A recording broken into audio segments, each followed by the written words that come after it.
오늘 주시는 하나님의 말씀은 예레미야 7장 1절에서 7절까지 말씀입니다. 예레미야서 7장 1절에서 7절까지 말씀.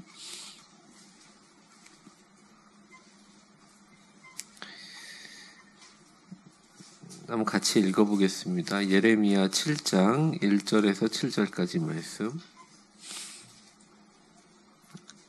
우리 같이 봉독하겠습니다. 시작. 여호와께로부터 예레미야에게 말씀이 임하니라. 이르시되 너는 여호와의 집 문에 서서 이 말을 선포하여 이르기를 여호와께 예배하러 이 문에로 들어가는 유다 사람들아, 여호와의 말씀을 들으라. 만군의 여호와 이스라엘의 하나님께서 이와 같이 말씀하시되 너희 길과 행위를 바르게 하라. 그리하면 내가 너희로 이곳에 살게 하리라. 너희는 이것이 여호와의 성전이라 여호와의 성전이라 여호와의 성전이라 하는 거짓말을 믿지 말라. 너희가 만일 길과 행위를 참으로 바르게 하여 이웃들 사이에 정의를 행하며 이방인과 고아와 과부를 압제하지 아니하며 무죄한 자의 피를 이곳에서 흘리지 아니하며 화를 자초하지 아니하면 내가 너희를 이곳에서 살게 하리니 곧 너희 조상에게 영원 무궁토록 준 땅이니라. 아멘. 오늘은 유아유치부 우리 전도사님 박은서 전도사님 나오셔서 하나님 자녀로서의 삶이라는 제목으로 하나님 말씀 증거해 주시겠습니다. 많은 은혜의 시간 되시기 바랍니다.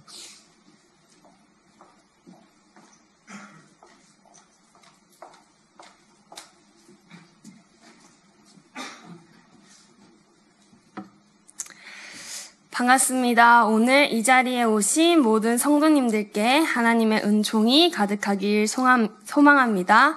저희 말씀을 전하기에 앞서 하나님께 기도드리겠습니다. 사랑의 하나님, 2024년 6월 12일 다시는 오지 않을 이 수요일 저녁을 이렇게 위대한 교회에서 하나님을 믿는 이들이 모여 예배드릴 수 있게 해주심에 감사드립니다. 주님, 저희의 예배를 받아주시옵소서. 먼저 담임 목사님의 건강을 위해 기도드립니다. 주님의 일을 하는 사랑하는 아들의 건강을 책임져 주시옵고 속히 회복시켜 주시옵소서. 또한 부족한 제가 이 자리에서 말씀을 전할 수 있게 해주심에 너무나 감사드립니다.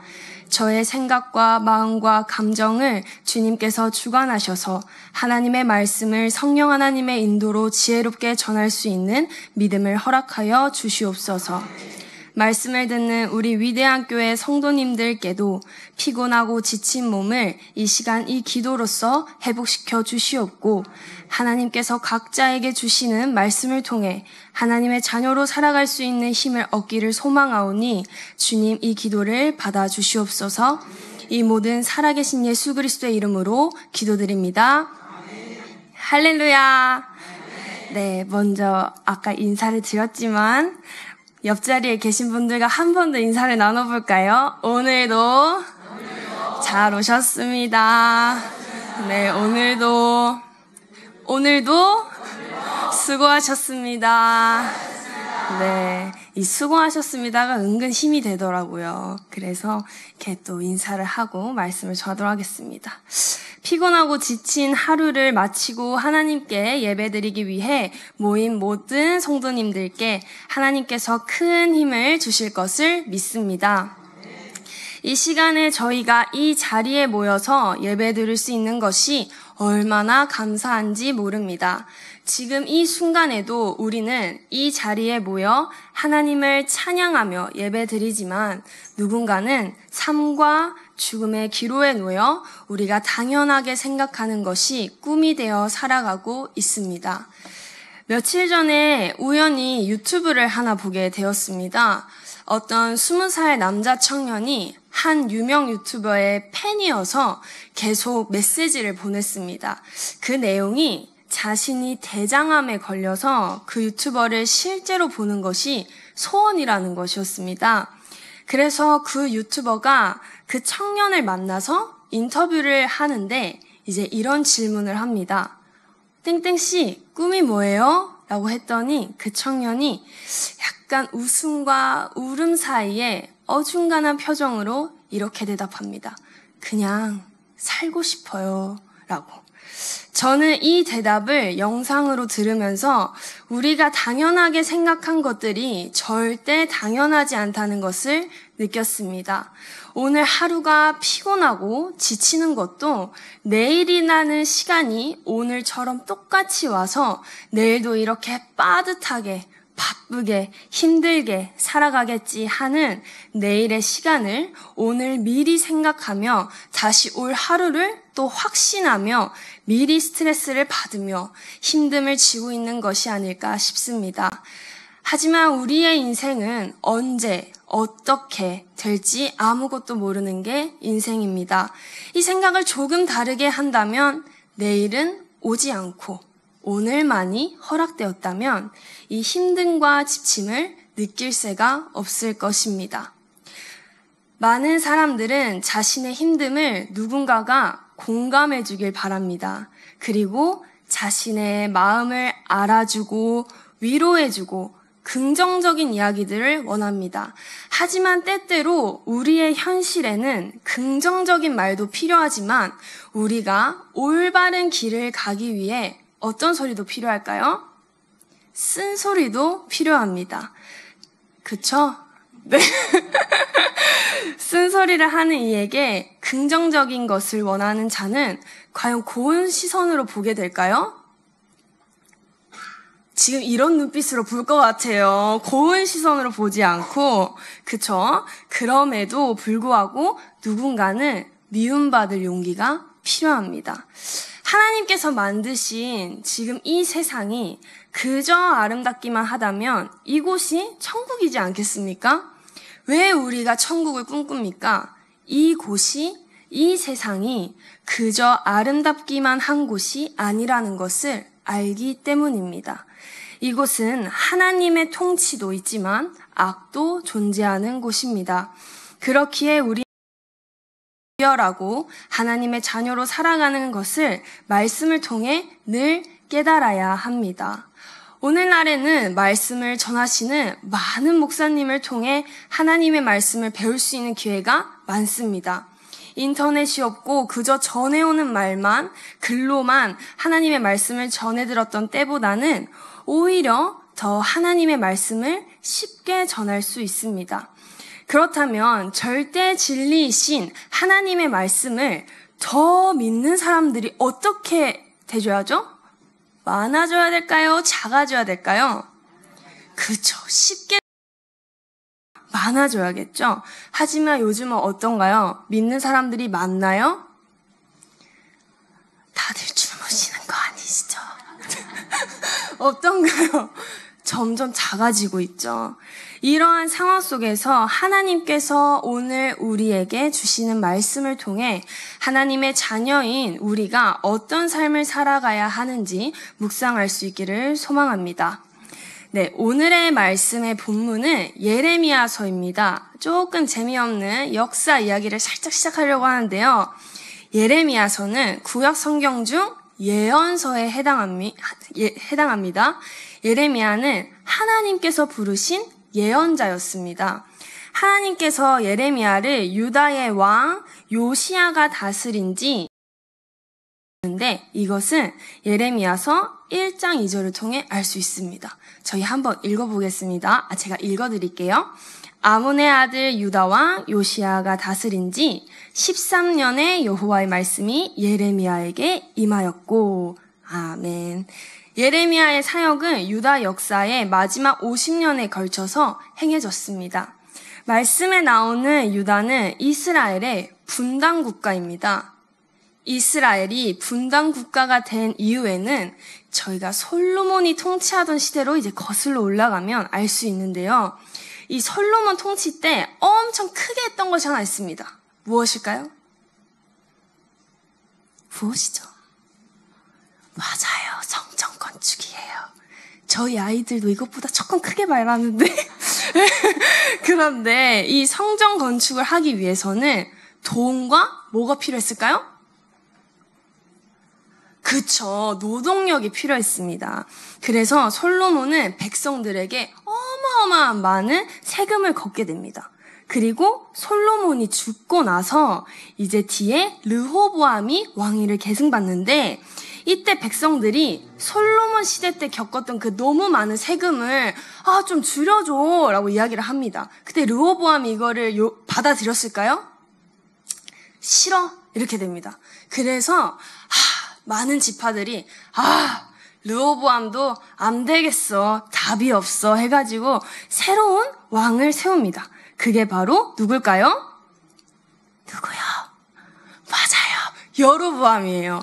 그래서 이 여로보암이 세운 나라가 바로 북이스라엘이 되고, 그 다음에 그대로 있던 그 나라가 남유다가 됩니다. 그러나 주전 722년에 북이스라엘이 이제 아수르에 의해서 멸망당하게 됩니다. 그리고 남유다는 북이스라엘의 멸망이 주는 역사적 교훈에도 불구하고 제13대 왕이 히스기야, 그 다음에 므낫세, 아몬의 이런 긴 통치기를 지나면서 우상 숭배를 비롯한 극심한 종교적인, 도덕적인 혼란에 빠지게 됩니다. 이로 인하여 유다는 하나님의 선지자들로부터 멸망과 심판의 경고를 듣게 됩니다. 그러던 차에 유다의 마지막 왕인 요시야가 즉위하게 됩니다. 요시야의 통치는 다윗 왕권이 우상의 어두움과 이방의 음모로 인해 전복되기 전에 마지막 빛과도 같았습니다. 요시야가 왕위에 올랐을 때 그의 나이가 8살이었는데 그는 유다를 위해서 31년 동안 안정된 통치를 했습니다. 내적으로는 유다는 므낫세 왕이 55년간의 통치 기간 동안에 증강시켰던 그런 우상에 의해서 어려움을 겪고 있었습니다. 622년에는 유다는 그의 마지막 영적인 갱신을 경험하게 되는데, 이 성전 안에서 모세의 율법을 되찾는 일을 계기로 요시야 왕은 우상을 제거하는 작업을 어떻게 해요? 강력하게 추진하기 시작했습니다. 뿐만 아니라 외적으로도 형식적인 것들을 계속 제거해 나갔습니다. 그러나 그러한 노력에도 불구하고 과연 흡족한 결과가 나왔을까요? 다들 나왔을까요? 안 나왔어요. 그래서 요시야 왕이 죽자 백성들은 다시 사악한 길로 가게 됩니다. 이제 국제적으로는 북이스라엘을 멸망시킨 이 아수르의 제국이 바벨론에 의해 멸망당하면서 그 지역 전체에 그 힘이 재분배가 됩니다. 왜냐하면 강대국이었던 아수르가 멸망당하면서, 그래서 요시야가 통치하고 있던 유다는 아수르 지배의 멍에로부터 약간 해방되어서 잠시나마 국가 독립의 기쁨을 맛보게 되었습니다. 그러나 이 독립은 609년에 어떠한 사건으로 끝이 나게 됩니다.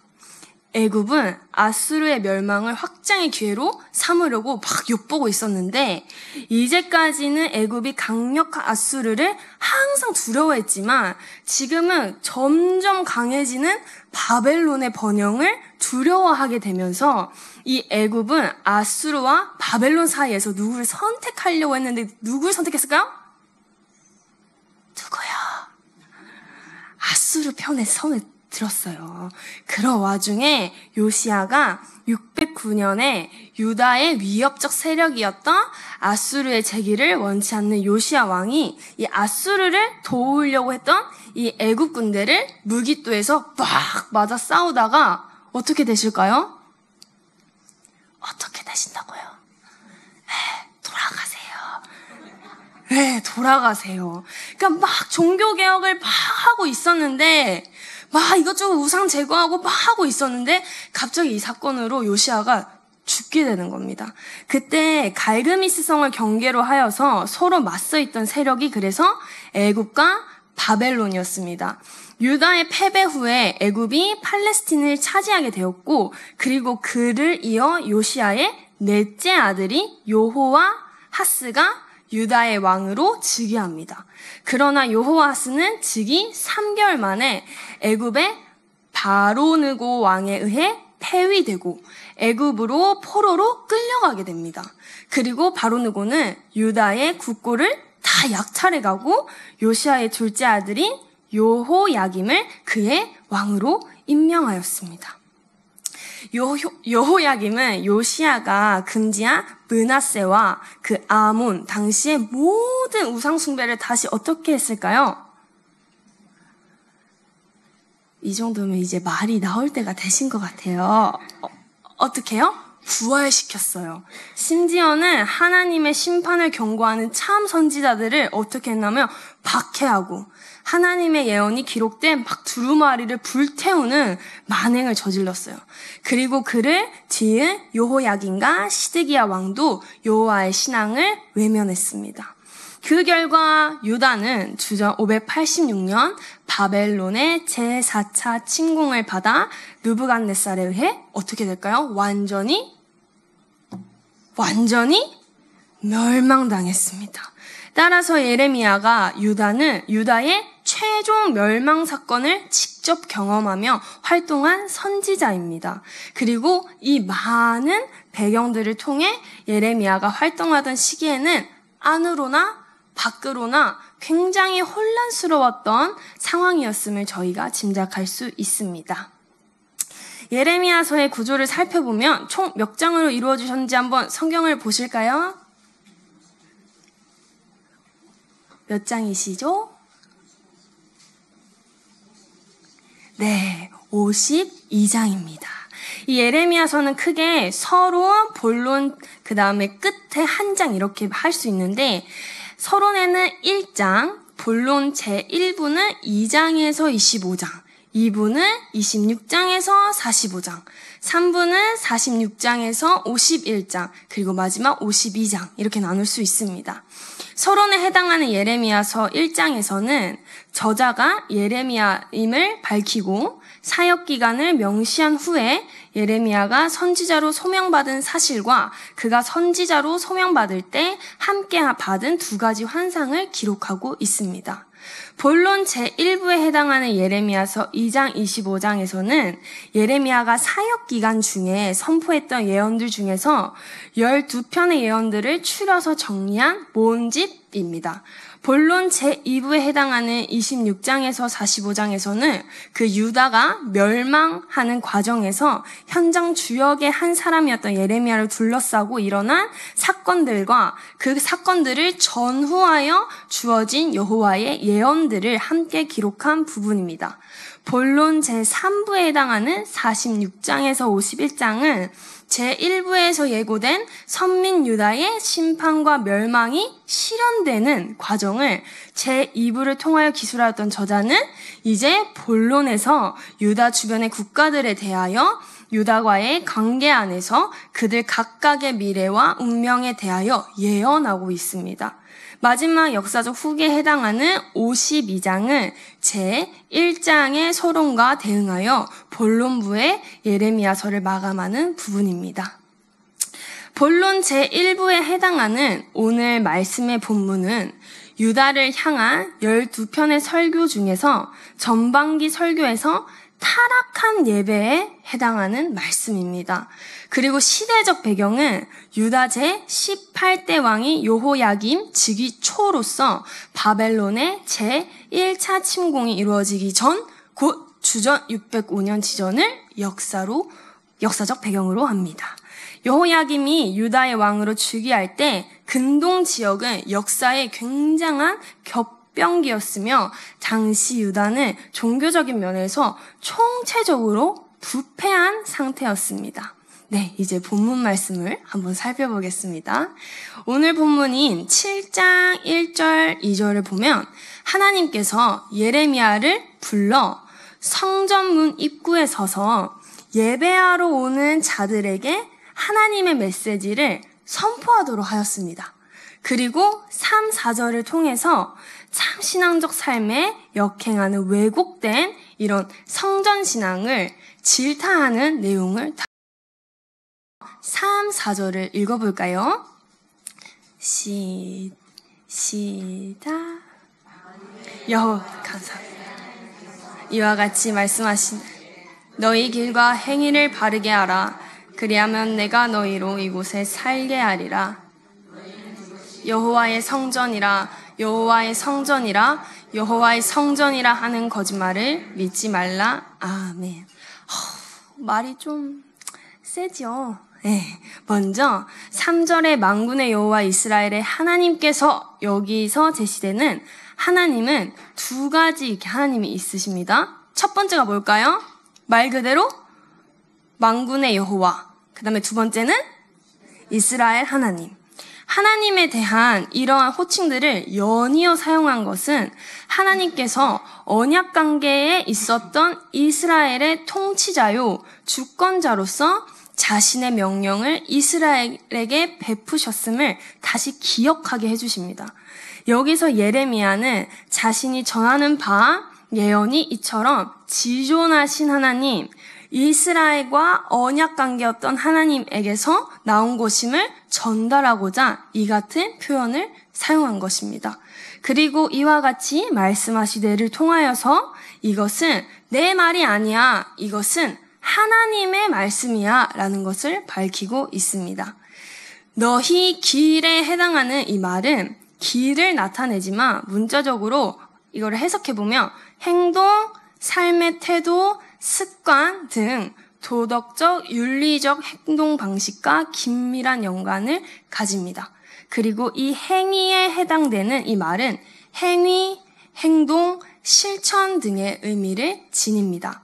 길은 포괄적인 삶의 태도나 방식을 나타낸 것이라면 행위는 삶의 태도나 방식을 관련해 이루어지는 구체적인 삶의 행동을 나타낸 것입니다. 그리고 이 바르게 하라라는 말의 의미는 좋다, 선하다, 아름답다 라는 의미가 있습니다. 지금 우리가 이 자리에 모인 이유는 무엇이죠? 다들 집 가셨나요? 하나님을 믿기 때문입니다. 그리고 우리는 하나님의 삶을 살아야 하는지 도덕적, 윤리적으로 다 잘 알고 있습니다. 지금 여기 계신 성도님들 중 도덕적, 윤리적으로 그릇된 행동이 무엇인지 모르시는 분들은 없을 것입니다. 이것은 하나님을 믿지 않는 모든 세상 사람들도 당연히 배울 수 있는 것입니다. 오늘 수요 예배를 참여한 우리는 적어도 하나님의 자녀로서 살아가는 삶의 태도나 방식을 포괄적으로는 알고 있습니다. 그런데 왜 하나님께서는 이 성전에 온 이들에게 예레미야를 통하여서 이 말씀을 하셨겠습니까? 그 이유는 이 성전에 머물고 있다고 해서 예배를 드린다고 해서 나를 섬기는 것이 아니다는 것을 명확하게 말씀해주고 계신 것입니다. 하나님을 믿는 우리가 약간 영악할 때가 있습니다. 눈으로 보이는 실제적 나쁜 행위를 하지 않았기에 하나님의 뜻대로 잘 살고 있다고 생각하는 것입니다. 그리고 그 잘 살고 있다에는 인간의 욕구와 모든 포함된 안정하고 풍요로운 그런 삶을 누리면서 잘 살고 있다고 이야기합니다. 그러나 우리는 이러한 풍요에 잘 산다는 의미를 넘어서서 하나님의 자녀로서의 삶을 잘 살고 있다고 이야기할 수 있어야 합니다. 이 자리에 서 있는 저도 이것이 얼마나 어려운지 모릅니다. 이 세상의 것은 가치가 없다며 주의 종으로 살겠습니다 라고 막 고백했음에도 불구하고 갑자기 통장의 잔액을 확인하면서 내 미래에 저축을 해야겠다 하면서 모순적일 때가 굉장히 많습니다. 그러나 이런 행위들은 우리가 과연 잘못되었다고 말할 수 있겠습니까? 네. 미래를 위해 준비하는 현재의 삶들을 다 부정해야 합니까? 그렇지 않습니다. 그러나 여기서 중요한 것이 있습니다. 나에게 허락하신 이 물질적 풍요도, 이 시간도, 나의 생명도, 이 모든 것은 하나님의 것임을 우리는 먼저 인정해야 합니다. 이것을 정말로 인정한다면 하나님께서 허락하신 그 모든 것들을 달라고 요구하셨을 때 우리의 것이 아니기 때문에 우리는 주저함 없이 모든 것을 하나님께 드릴 수 있습니다. 이렇게 주저함 없이 모든 것을 다 드렸던 한 성경의 인물이 있죠. 누구시죠? 믿음의 조상 아브라함입니다. 맞습니다. 아브라함에게 이삭을 제물로 바치라는 것은 정말 말도 안 되는 상황이었습니다. 그럼에도 불구하고 아브라함은 하나님의 말씀에 어떻게 합니까? 순종합니다. 그리고 순종한 대가로 하나님께서 그의 믿음을 인정하시고 지금도 우리의 믿음의 조상이 되었습니다. 구체적으로 우리가 어떤 삶을 행해야 합니까? 라고 한다면 인간이 생각한 모든 행위는 사실 인간으로부터 시작된 것입니다. 하지만 하나님께서는 말씀을 통하여 이야기하시는 게 있죠. 그저 나를 따르고 그저 나를 믿고 나를 순종하라고 합니다. 순종하는 것이 어려운 이유는 딱 하나입니다. 여전히 내 안에 하나님으로 완전히 찬 것이 아니라 나라는 존재가 하나님 옆에 우두커니 서 있기 때문입니다. 이것을 어떻게 알 수 있습니까? 고난의 상황을 대처하는 모습에서 알 수 있습니다. 우리가 중심이 올바르게 잡혀 있다면 그 어떤 상황이 와도 부서지지 않습니다. 그러나 그 중심이 조금이라도 비스듬하게 있다면 어떤 상황에서는 버틸 수 있을지 모르나 비스듬하게 있는 그 중심은 또 다른 큰 상황에 어떻게 될까요? 것입니다. 그러나 아이러니하게도 사단은 이 비스듬하게 있는 중심마저도 우리가 잘 서 있다고 생각하게끔 만든다는 것입니다. 비스듬하게 있는 중심도 있는 그대로의 너야. 야, 그게 너라는 사람이야. 그건 그 누구도 건들 수 없어. 그것은 연약한 것이 아니야. 그것은 너의 권리야. 그래도 조금 세워 있잖아. 라고 우리에게 이야기합니다. 그러니 너는 잘못한 것이 없고 그냥 거기서 더 기도하며 하나님을 부르짖으면 넌 복을 받게 될 거야. 다 잘 될 거야. 라고 우리에게 속삭입니다. 사랑하는 위대한 성도님들, 비스듬하게 있는 중심은 그저 비스듬하게 있는 것입니다. 이것을 바르게 하기 위해서는 어떤 작업이 필요합니까? 세우는 작업이 필요합니다. 이 세우는 작업은 연단, 성화 이런 고상한 말들이 아닙니다. 실질적으로 내가 삶으로 살아내야 합니다. 지나가는 노인들과 어려운 사람들을 보고 그냥 지나치는 것이 아니라 그들에게 관심을 가져야 합니다. 할머니, 할아버지께서 버스나 지하철에서 서 계신다면 아무도 비켜주지 않을 때 우리는 벌떡하고 일어나야 합니다. 문을 열 때 뒷사람이 따라오는 것을 봤다면 그 문을 잡아줄 수 있는 그 마음의 여유가 있어야 합니다. 어린 친구들의 말을 그저 우습게 여기는 것이 아니라 그들의 이야기를 정말 마음으로 경청해야 합니다. 아니, 전도사님이 이건 너무 상식적이고 이게 무슨 하나님의 자녀로서의 삶인가요? 이것이 무슨 비스듬하게 있는 중심을 이야기하나요? 라는 이미 이런 질문을 하신다면 이 자체에 내 사랑이 없다는 증거입니다. 우리가 사랑해야 되는 대상은 하나님을 알지 못하는 자들입니다. 우리가 사랑해야 되는 대상은 나보다 높은 곳에 있는 자들이 아니라 나보다 낮은 곳에 있는 자들입니다. 벌써 막 아프셔가지고 눈빛들을 피하시는데 교회 안에 많은 이들이 있습니다. 그러나 그 많은 집단들 속에서도 늘 소외된 자들이 있습니다. 우리는 그들에게 굉장한 상냥한 어투와 그리고 상냥한 제스처로 교회 안에서는 반깁니다. 그러나 정작 그 사람의 삶에는 관심이 없습니다. 그저 자신의 삶에만 관심이 있습니다. 그리고 자신의 삶을 더 풍요롭게 만드는 도구로 하나님의 이름을 부르짖습니다. 관심이 없는 것, 이것만큼 무책임한 것은 없습니다. 그러나 하나님의 자녀인 우리는 행해야 합니다. 인간은 한계가 있는 존재입니다. 그리고 각박한 현실 속에서 타인을 생각한다는 것은 정말 많은 에너지를 요구합니다. 그리고 한계가 있는 우리에게 그것은 정말 쉬운 일이 아닙니다.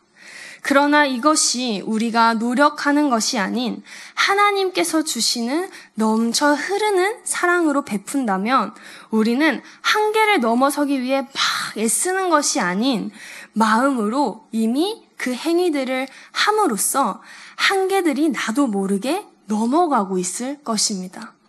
한계를 넘어선다는 것은 10개를 하지 못했는데 여기서 한계를 잘하게 됐으니 한계를 넘었다, 잘했다 이것이 아니라 한계를 잘하지 못했으면 10개를 잘하지 못했으면 11개를 잘하는 것이 한계를 넘는 것입니다. 요즘 우리가 살아가는 세상은 하나님에 대해서도 예쁜 사랑만 전하며 우리의 삶에도 관대합니다. 하지만 주의 자녀들은 관대하지 않아야 합니다. 늘 분별하며 늘 깨어있으며 늘 예민하며 우리가 지금 어떤 삶을 살아가고 있는지 늘 성찰하며 뒤돌아봐야 합니다. 우리의 과거의 믿음으로 지금을 살아서는 안 됩니다. 그것은 과거입니다. 오늘의 나를 봐야 합니다. 뜨거웠던 시절이 있으셨습니까? 그렇다면 그 시절의 나에게 취하는 것이 아니라 오늘 내가 그 뜨거웠던 신앙으로 오늘 하루를 살았는지 돌아보십시오. 그리하면 3절의 말씀인 내가 너희로 이곳에 살게 하리라 이 말씀처럼 이스라엘 백성과 언약을 맺으시고 가나안 땅을 선사하신 하나님이 나에게도 역사하실 것입니다. 본문 표현 중 너희로에 해당하는 이 말은 너희를로 변형할 수 있습니다. 또한 뭐뭐와 함께라는 의미로도 볼 수 있습니다. 이렇게 본다면 이 본문은 내가 이곳에서 너희와 함께 거하겠다로 다시 번역할 수 있습니다. 즉, 이는 하나님의 임재의 약속을 의미하는 것입니다. 그리고 이것은 또한 하나님께서 떠나실 수도 있다는 것입니다. 교회에서 가장 무서운 것이 무엇입니까? 하나님을 믿어서 모인 이곳에 하나님께서 떠나시는 것입니다. 이것만큼 우리에게 비극은 없습니다. 하나님을 외치는데 하나님이 이 자리에 계시지 않는다면 이곳은 뭐 하는 곳입니까? 저희 7장 4절을 읽어보겠습니다. 너희는 이것이 여호와의 성전이라 여호와의 성전이라 여호와의 성전이라 하는 거짓말을 믿지 말라. 4절을 보시면 저희 지금 반복되는 말이 있죠? 무엇인가요? 네. 이렇게 무언가를 3번이나 이야기를 한다는 것은 우리가 잘 몰라도 뭘 하는 것 같습니까? 강조를 하는 것입니다. 그리고 그 뒤에 오는 말이 긍정적인 말이 아닌 어떤 말입니까? 거짓말을 믿지 마! 라는 것입니다. 이는 그곳은 성전이라 말할 수 없다는 의미를 강하게 전달합니다. 그런데 이 말씀을 들은 사람들은 이해되지 않았습니다. 왜냐하면 그 성전은 하나님께서 이미 다윗에게 당신의 입으로 시온 그리고 예루살렘의 안전을 보증하셨고 다윗을 계승한 솔로몬은 성전을 가리켜서 주께서 영원히 계실 초소라고 칭한 곳인데 그렇다면 하나님 스스로 이를 폐하는 것이나 다름없기 때문입니다. 그러나 하나님이 과거 시온의 영원한 안전을 다윗에게 약속하신 것은 다윗이 하나님의 율법의 말씀, 언약 순종하는 삶을 살았기 때문입니다. 그 근거 위에서 하나님께서는 다윗에게 시온과 그 후손의 영원한 안전을 보증하신 것입니다. 그러니 이 성전, 즉 교회라는 곳은 이 안에 거하는 우리가 하나님의 말씀을 순종하지 않는다면 언제든지 하나님께서는 떠나실 수 있는 곳이라는 것입니다. 그러나 하나님께서는 축복의 말씀을 해주시는데요. 저희 7장 5절에서 7절 읽어보겠습니다. 시작! 너희가 만일 길과 행위를 참으로 바르게 하여 이웃을 사이에 정의를 행하며 이방인과 고아와 과부를 압제하지 아니하며 무죄한 자의 화를 자초하지 아니하면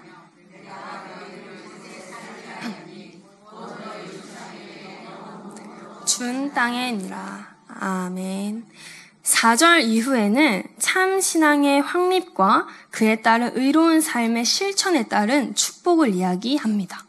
지금까지 말씀이 너무 불편하고 좀 강한 어조들이 강했지만 하나님께서는 거짓되고 왜곡된 성전신앙과 하나님의 성전 안에만 계시며 자신들의 삶과 상관없이 예배만 드리며 그 죄를 사함받을 수 있다는 착각에서 벗어나 편재하신 하나님, 제사 이전에 그 삶을 보시는 하나님을 인정하고 신뢰할 때 축복을 주시겠다고 말씀하십니다.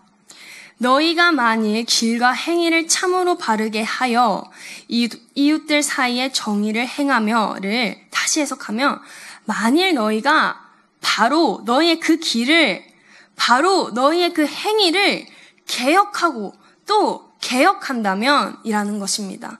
이 개혁이라는 말이 말 그대로 정말 이 바꾼다면 이 삶의 태도를 강조하는 것입니다.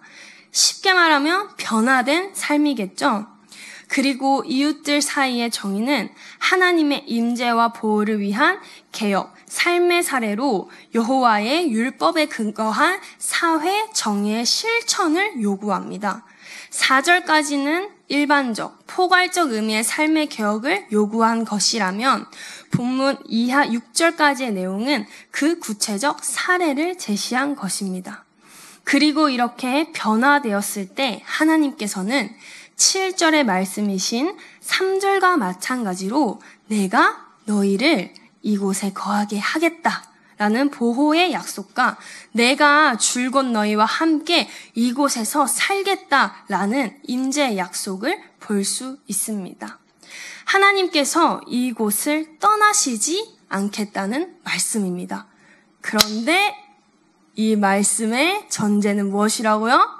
하나님의 말씀에 순종할 때입니다.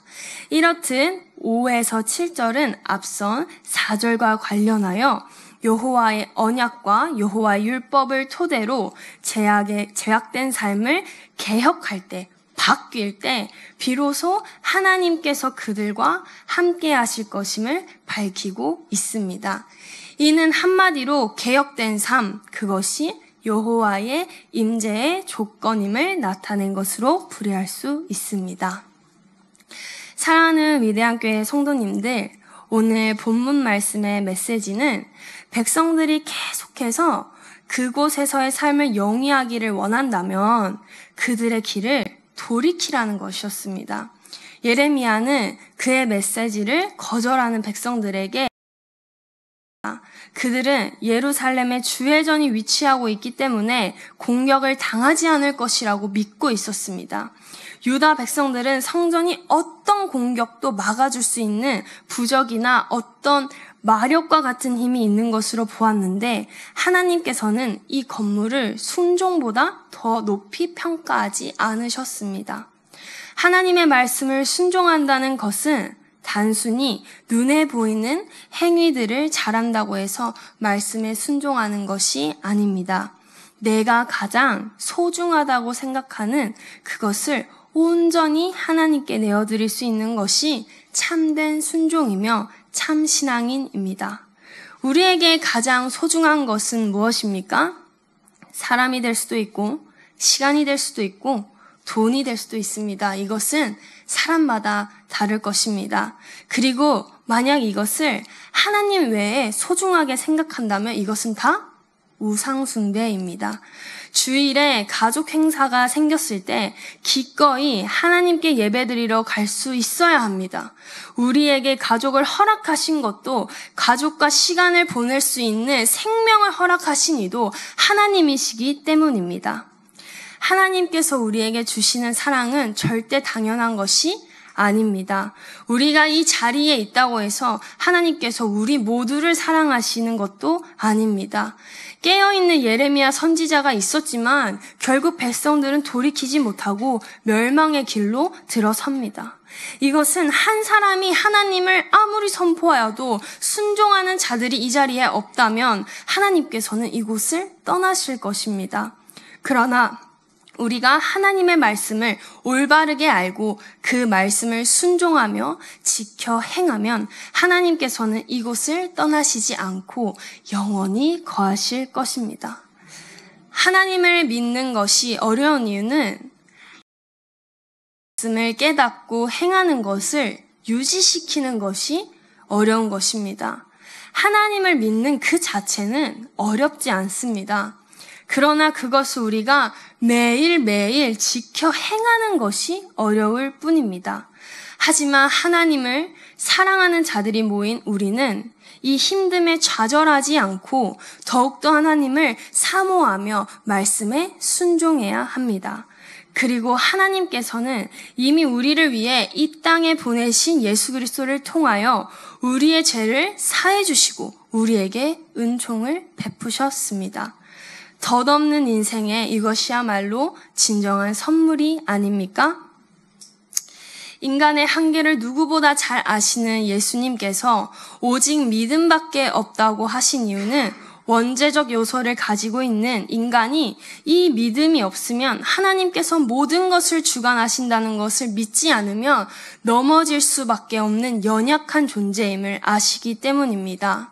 사랑하는 성도님들, 하나님께서 나의 삶을 주관하심을 믿으십니까? 성경의 가장 첫 부분인 태초에 하나님이 천지를 창조하시느니라 이 말씀을 정말 믿으십니까? 하나님께서 이 모든 우주 만물의 주인이심을 정말 믿으십니까? 사랑은 이 주권을 인정하고 나서의 다음 것입니다. 하나님의 주권을 인정해야만 하나님께서 우리에게 허락하신 그 크신 예수 그리스도의 사랑을 믿고 있습니다. 인간이 죄를 짓는 이유는 하나님과 옆에 서 있는 내가 순서가 자리가 바뀌었을 때입니다. 자리가 바뀌는 이유는 딱 하나입니다. 옆에 우두 옆에 서 있기 때문입니다. 하나님의 자녀인 우리는 하나님 옆에 서 있는 것이 아니라 하나님 아래에 엎드려 있어야 합니다. 그리고 그분의 행하시는 모든 것들을 믿고 나에게 오는 어떠한 상황 속에서도 흔들리지 않고 하나님께서 나에게 하시고자 하시는 것에 귀 기울이며 집중해야 합니다. 하나님께서 나의 삶으로 드러나는 그 모든 것을 바라보며 하나님의 때를 인내하며 기다려야 합니다. 그렇게 했을 때 진정으로 않고 정말 있는 그대로 알며 하나님께서 행하신 모든 은혜를 알게 됩니다. 부모와 자식 간의 관계에서 자식이 부모의 사랑을 언제 깨닫습니까? 그 자식이 부모가 되었을 때입니다. 이 말이 어떤 의미입니까? 인간은 자신에게 피부적으로 다가오지 못하면, 즉 경험하지 못하면 그 어떤 것도 알 수 없다는 것입니다. 가늠조차도 할 수 없다는 것입니다. 그러나 세상은 말합니다. 피부로 느끼지 않아도 너 눈으로 보았기 때문에 아는 거야 라고 이야기합니다. 하지만 그것은 안다고 할 수 없습니다. 믿음은 흉내내는 것이 아닙니다. 믿음은 실상입니다. 실상이 무엇입니까? 실제의 상태, 실제의 현상입니다. 이 믿음을 알 수 있는 것이 바로 우리의 삶입니다. 거룩하고 경건한 신앙생활만을 의미하는 것이 아닙니다. 이것도 너무 중요하지만 더 중요한 것은 형식적인 행위들이 아닌 내가 더불어 살아가고 있는 이 세상에서 그리고 수많은 상황들 가운데 나를 위한 선택이 아닌 하나님을 위한 선택을 하는 그 매 순간입니다. 그리고 이것을 하나님께서는 반드시 기억할 것이며 우리와 영원히 거하실 것입니다. 그리스도인에게 가장 중요한 것은 하나님과 영원히 함께하는 것입니다. 우리에게 중요한 것은 돈도 아니고 명예도 아니고 건강도 아닙니다. 그리스도인에게 가장 중요한 것은 나와 거하시는 하나님이 떠나지 않으시고 나와 영원히 함께 하시는 것입니다.